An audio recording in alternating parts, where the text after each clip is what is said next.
في خطوة تطرح أكثر من تساؤل، خاصة وأن العالم تأكد أن السيناريوهات التي تنسج في عملاق صناعة السينما الأمريكية هوليوود هي عبارة عن مقاربات واستراتيجيات تطبخ في البيت الأبيض ليأتي ديزينايتد سيرفايفر ويضع الجزائر تحت المجهر. Admiral Chernow, you are in command. I would like to proceed with the attack in Algeria as planned. Sir? Admiral, prepare us for war. لا ننسى أنه في دائما علاقة وطيدة في مخبر وكالة الأمن القومي وCIA في الولايات المتحدة الأمريكية.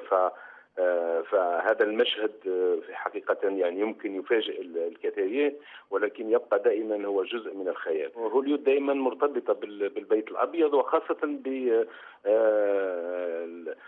CIA، يعني دائما في اشتغال دائم، في تنسيق دائم، حتى في تقارير أنه تسرب أو تسلم إلى كتاب السيناريو أو لتصميم بعض الكثير من الأفلام الأمريكية.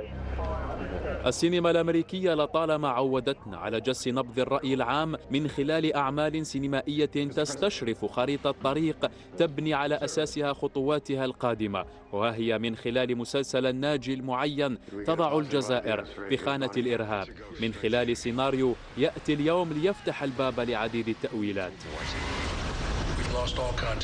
من هذا المسلسل وهذا المشهد بالذات يحيلنا إلى الكثير من الأسئلة حول علاقة هوليود أو علاقة الصناعة السينمائية الأمريكية بالعالم العربي. دائما